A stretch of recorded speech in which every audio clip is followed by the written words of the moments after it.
मामला मुंबई का है। मुंबई के वर्ली आर्म्स डिवीजन नंबर 3 में एक नौजवान पुलिस कांस्टेबल तैनात है। उसका नाम है विशाल पवार। उम्र है 30 साल। विशाल की कुछ समय पहले ही शादी हुई है, बीवी है, घर में बुजुर्ग माता पिता हैं और अभी तक विशाल को कोई बच्चा नहीं है, मतलब फैमिली जो है उसकी आगे अभी बढ़ी नहीं है।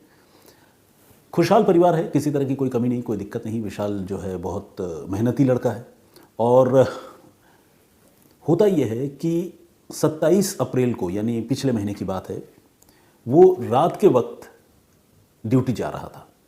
सिविल ड्रेस में था, पुलिस की वर्दी उसने नहीं पहनी थी और लोकल ट्रेन से ट्रैवल कर रहा था। आपको पता है मुंबई की एक बड़ी आबादी हर रोज़ लोकल ट्रेन से ट्रैवल करती है और लोकल ट्रेन को मुंबई की लाइफलाइन भी कहा जाता है।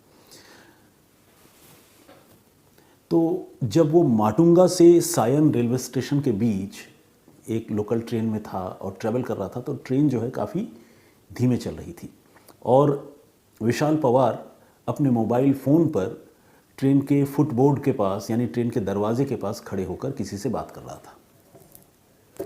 आमतौर पर जो मुंबईकर हैं, जो मुंबई के लोग हैं, वो ऐसा नहीं करते हैं, क्योंकि वो जानते हैं कि अगर बिल्कुल गेट के पास खड़े होकर वो मोबाइल फ़ोन पर किसी से बात करेंगे तो झपटमार, जिसे कहते हैं रॉबर्स, चलती ट्रेन में वो ऐसे मौक़ों पर अक्सर मोबाइल छीन झपट कर भाग जाते हैं। कई बार हादसे भी होते हैं, तो मुंबईकर ऐसी चीज़ों से बचते हैं। विशाल पवार चूँकि पुलिस में था तो शायद उसके अंदर एक कॉन्फिडेंस रहा होगा कि मैं पुलिस में हूँ। हालांकि वो वर्दी तो उसने नहीं पहनी थी, उसके मन में बेशक कॉन्फिडेंस हो। जो क्रिमिनल है उसके लिए विशाल पवार भी किसी दूसरे शिकार की तरह ही है। तो खैर, विशाल पवार ट्रेन के गेट के पास खड़े होकर मोबाइल फ़ोन से बात कर रहा था और ट्रेन बहुत धीमे धीमे आगे चल रही थी, खिसक रही थी। इतने में किसी ने ज़ोर से एक डंडा विशाल के हाथ पर मारा और उसी हाथ पर मारा जिस हाथ से उसने मोबाइल फ़ोन पकड़ रखा था। ये आदमी नीचे खड़ा था, मतलब ट्रेन की पटरियों के पास, और ट्रेन के साथ बिल्कुल सट कर खड़ा था। तो जैसे ही उस हाथ पर चोट लगी, विशाल के हाथ से उसका मोबाइल फ़ोन छूटकर नीचे ज़मीन पर रेलवे ट्रैक के पास गिर गया। अब फ़ोन गिरते ही विशाल जो है वो परेशान हो गया, बेचैन हो गया। उसे लगने लगा कि अरे ये तो बुरा हुआ। ऊपर से हाथ में चोट भी लगी थी, उससे भी वो परेशान था। लेकिन चूंकि ट्रेन की स्पीड कम थी और विशाल था तो सिविल ड्रेस में, लेकिन था तो एक पुलिस वाला, तो उसके अंदर जो है चोरों को पकड़ने की और अपना मोबाइल फ़ोन रिकवर करने की सोच जगी और वो फ़ौरन ट्रेन से नीचे उतर गया। ट्रेन चूँकि रेंग रही थी, धीरे धीरे चल रही थी, तो ट्रेन से उतरना उसके लिए संभव था। और ट्रेन से जैसे ही नीचे उतरा, उसने देखा कि एक दूसरा लड़का, जिस लड़के ने उसे हिट किया था वो लड़का तो खैर पास में था, एक दूसरा लड़का उसका मोबाइल फ़ोन रेलवे ट्रैक के पास से उठाकर भाग रहा है। यानी दोनों लोग जो है एक साथ आए थे। इन लोगों ने उस मोबाइल फ़ोन को लूटा और वो भागने लगे। विशाल ने जब ये चीज़ देखी तो विशाल ट्रेन से उतरकर इन लुटेरों के पीछे दौड़ने लगा। ध्यान दीजिएगा, ये घटना जो है रात के 9 साढ़े 9 बजे के आसपास की है, यानी काफ़ी अंधेरा इस वक्त होता है। और इसी अंधेरे में रेलवे ट्रैक के साथ साथ विशाल जो है वो उन रॉबर्स का पीछा कर रहा है, दौड़ रहा है। तकरीबन 100 से 150 मीटर तक विशाल इन लुटेरों को चेज़ करने में कामयाब हो जाता है। और जब विशाल को ये लगता है कि अब वो किसी भी मोमेंट जो है उनमें से किसी एक लुटेरे को पकड़ लेगा, तब तक जो है अंधेरे में ही 4-5 लड़के उसे हर तरफ से, चारों तरफ से आकर घेर लेते हैं। विशाल को समझ में नहीं आता कि यार इतने लोग कहाँ से आ गए, क्योंकि वो पीछा तो 1 या 2 लोगों का ही कर रहा था। असल में ये जो रॉबर्स थे वो उसी रेलवे ट्रैक के आसपास गैंग बनाकर रहते हैं और जब भी इस तरह का कोई सिचुएशन आता है जिसमें कोई आदमी किसी रॉबर को पकड़ने, उससे लूटा गया सामान वापस लेने, उसे पीटने या उसे कोई नुकसान पहुंचाने की कोशिश करता है, तो बाकी रॉबर्स जो हैं ऐसे मौके पर एक्टिव हो जाते हैं और जो भी आदमी उनके एरिया में आकर उन्हें नुकसान पहुंचाने की कोशिश करता है, उन पर ये सारे लोग झुंड बनाकर टूट पड़ते हैं। तो उसी मोडस ऑपरेंडी के तहत, उसी काम करने के तरीके के तहत अचानक विशाल को रॉबर्स का एक झुंड जो है चारों ओर से घेर लेता है। इसके बाद विशाल के साथ उन रॉबर्स की धक्का मुक्की और गाली गलौज, मारपीट की शुरुआत हो जाती है और विशाल जितना उस रॉबर से अपने मोबाइल को लेने, छीनने और उसे ओवरपावर करने की कोशिश करती, बाकी रॉबर्स जो है विशाल को बुरी तरह से मारने पीटने लगते हैं। इसी बीच एक बड़ी अजीब बात होती है। पीछे से अब इतने सारे लोग विशाल को घेरे हुए हैं, सारे लोग विशाल को मार रहे हैं, विशाल अपना फ़ोन लेने की कोशिश कर रहा है। इतने में एक आदमी, इन्हीं गैंग का एक आदमी पीछे से विशाल के पीठ पर एक सुई चुभो देता है, एक इंजेक्शन चुभो देता है, और इंजेक्शन में जो भी फ्लूइड है उसे वो पूरी ताकत से विशाल के पीठ में पंप कर देता है, यानी इंजेक्ट कर देता है। अभी विशाल को काफ़ी तेज़ दर्द होता है, उसे समझ में नहीं आता है कि ये क्या मामला है और पीठ पर क्या चुभो दिया। वो परेशान भी हो जाता है। अच्छा, डॉक्टर्स जो होते हैं वो जब सुई लगाते हैं तो जाहिर है काफ़ी एहतियात बरतते हैं और कई डॉक्टर बड़ी रहमदिली से भी पेश आते हैं, लेकिन यहाँ तो मरने मारने वाली बात है। यहाँ रॉबर जो है वो इस आदमी को, विशाल को दुश्मन समझ रहे, तो उसके पीठ पर सुई लगा देते हैं पूरी ताकत से, और सुई में जो भी चीज़ है, लिक्विड है, वो उसके शरीर में इंजेक्ट कर देते हैं। अभी विशाल जब तक उस सुई से पार पाता, उसके दर्द को समझ पाता या बाकी लोगों से निपट पाता, तब तक एक और लड़का आता है और उसके पास कोई लाल रंग की लिक्विड होती है। वो सारा लिक्विड वो विशाल के मुंह में ज़बरदस्ती डाल देता है। इस तरह से हुए डबल अटैक से विशाल शारीरिक और मानसिक तौर पर होपलेस हो जाता है। उसे लगता है कि अब शायद उसका इन लोगों से मुकाबला करना मुश्किल है। उसका सिर घूमने लगता है और वो नीचे रेलवे ट्रैक के पास ज़मीन पर गिर जाता है, गिरकर बेहोश हो जाता है। अब ये जो रॉबर्स हैं जिन्होंने विशाल का मोबाइल फ़ोन लूटा था, फ़ोन तो उनके पास रहा ही, विशाल के पास और भी जो चीज़ें थी जेब में, वो सारी चीज़ें वो निकाल लेते हैं और उसके बाद ये सारे के सारे रॉबर्स वहाँ से फ़रार हो जाते हैं।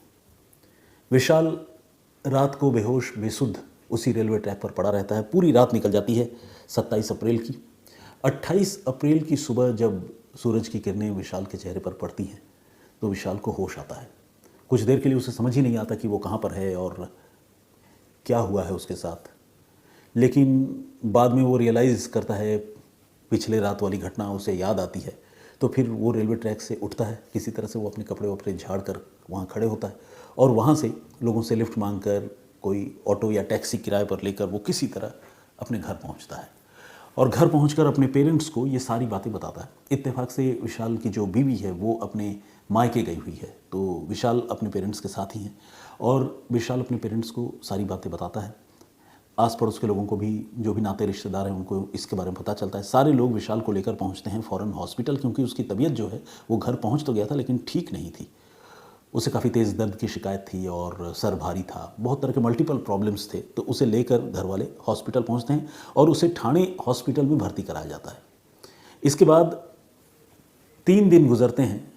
विशाल की बड़ी गहन चिकित्सा होती रहती है, इलाज चलता रहता है, लेकिन फाइनली विशाल की मौत हो जाती है, उसकी जान चली जाती है। इससे पहले जो पुलिस है कोपरी पुलिस स्टेशन की, वो विशाल के पास पहुंचती है जब विशाल जीवित था, हॉस्पिटल में इलाज चल रहा था, और वो विशाल से पूछताछ करके पूरे घटनाक्रम को समझती भी है और उसके बाद में विशाल की जान चली जाती है। तो उससे पहले पुलिस ने जो केस रजिस्टर किया था वो रॉबरी, लूटपाट, मारपीट का ही किया था, लेकिन बाद में इस मामले में पुलिस कत्ल की धारा भी इंक्लूड करती है और अब विशाल के कत्ल के मामले में पुलिस जो है उन रॉबर्स को ढूंढ रही है जिन्होंने देर रात विशाल का मोबाइल फ़ोन लूटने के लिए उस पर हमला किया और उसे कोई जहरीली चीज़ का इंजेक्शन लगाकर उसकी जान ले ली। फिलहाल पुलिस ने विशाल की लाश का पोस्टमार्टम भी करवाया है और उसके विसरा यानी शरीर के जो अंदरूनी अंग है उसे पुलिस ने सुरक्षित रखा है ताकि उसे टॉक्सिकोलॉजी इन्वेस्टिगेशन के लिए फॉरेंसिक एक्सपर्ट्स के पास फॉरेंसिक साइंस लैबोरेटरी में भेजा जाए। आमतौर पर जब किसी के शरीर में जहर होता है और चाहे वो फूड इंटेक के ज़रिए हो या ब्लड के ज़रिए हो, उसके सिम्टम्स जो है इंटरनल बॉडी ऑर्गन पर दिखाई देते हैं, मौजूद होते हैं और इसका खुलासा जो है वो टॉक्सिकोलॉजी इन्वेस्टिगेशन से ही होता है। तो इसीलिए पुलिस ने विसरा भी सुरक्षित रखा है। पुलिस अब ये जानना चाहती है कि आखिर वो कौन सी जहरीली चीज़ थी जिसके खतरनाक इंजेक्शन के एक घात, एक वार ने एक हंसते खेलते नौजवान की ज़िंदगी ख़त्म कर दी, विशाल पवार से उसकी ज़िंदगी छीन ली। इसी के साथ जो विशाल का पूरा परिवार है, आप समझिए कि उस पर भी कितना बड़ा दुखों का पहाड़ टूट पड़ा है। नई नवेली बीवी, उसके दिल पर क्या गुजर रही होगी, बुज़ुर्ग माँ बाप क्या सोच रहे होंगे, उनकी हालत कैसी होगी। तो ये थी पूरी कहानी जिसमें एक पुलिस कांस्टेबल को एक छोटी सी चूक, एक छोटी सी गलती बहुत भारी पड़ी। बल्कि यहाँ मैं 2 गलतियों के बारे में बात करना चाहूँगा। एक गलती तो ये कि ट्रेन के दरवाजे के पास खड़े होकर मोबाइल फ़ोन से बात करना, ये अपने आप में बहुत ख़तरनाक तरीका है और इसमें चलो विशाल तो रॉबर का शिकार बन गए, लेकिन इससे एक्सीडेंट होने का भी खतरा रहता है। अगर मान लीजिए आपका हाथ ज़रा भी, आपकी पकड़ ढीली पड़ी, ट्रेन में कोई झटका लगा, तो कुछ भी हो सकता है। तो एक तो ये गलती, और दूसरी गलती जिसे मैं कहूँगा वो ये कि अगर ऐसा हो भी गया, रॉबर्स ने ट्रेन अगर लूट भी लिया, फ़ोन अगर लूट भी लिया, तो विशाल को उनका पीछा नहीं करना चाहिए था। ये बात समझनी चाहिए थी कि रात के अंधेरे में ऐसे किसी अनजान जगह पर आप दौड़ रहे हैं और रॉबर्ट्स को पकड़ने की कोशिश कर रहे हैं, तो ये कहीं से भी सेफ़ नहीं है। क्योंकि एक तो विशाल अकेला था और ऊपर से उसने वर्दी भी नहीं पहनी थी। पुलिस की वर्दी का खौफ होता है, अगर वो रात के इस तरह से पुलिस की वर्दी में शायद रॉबर्ट को चेज़ करता तो बात कुछ और होती, लेकिन ये सिविल ड्रेस में था, पहली बात।